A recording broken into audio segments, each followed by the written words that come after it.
Wisata Pulau Dua Bakongan di Aceh Selatan tidak mempunyai tanah yang cukup luas dan hanya sebatas 2 buah pulau kecil seperti Pulau Kembar, sehingga disebut juga sebagai pulau kecil.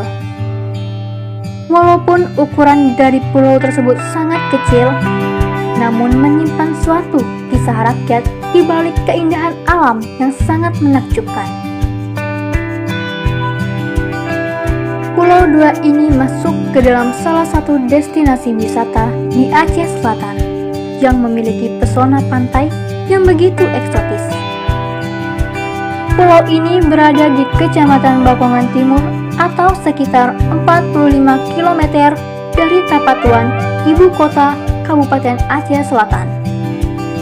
Konon, menurut cerita rakyat, Pulau Dua ini terbentuk ketika seekor naga yang lari dari kejaran Tuan Tapa menabrak sebuah pulau, sehingga pulau yang tadinya satu terbelah menjadi 2. Aceh Selatan memiliki banyak potensi wisata, mulai dari wisata sejarah, wisata maritim, budaya, hingga wisata alam yang sangat melimpah yang harus dibangun secara terintegrasi sehingga wisatawan yang mengunjung ke daerah tersebut bisa terus meningkat. Biasanya Pulau Dua ini banyak dikunjungi saat megang puasa maupun lebaran.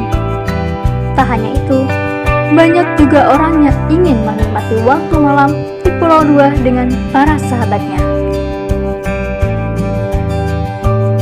Lanjut, jangan lupa di like, komen, share, dan di subscribe ya. Dan satu lagi, jangan lupa tinggalkan jejak di bawah kolom komentar. Lanjut.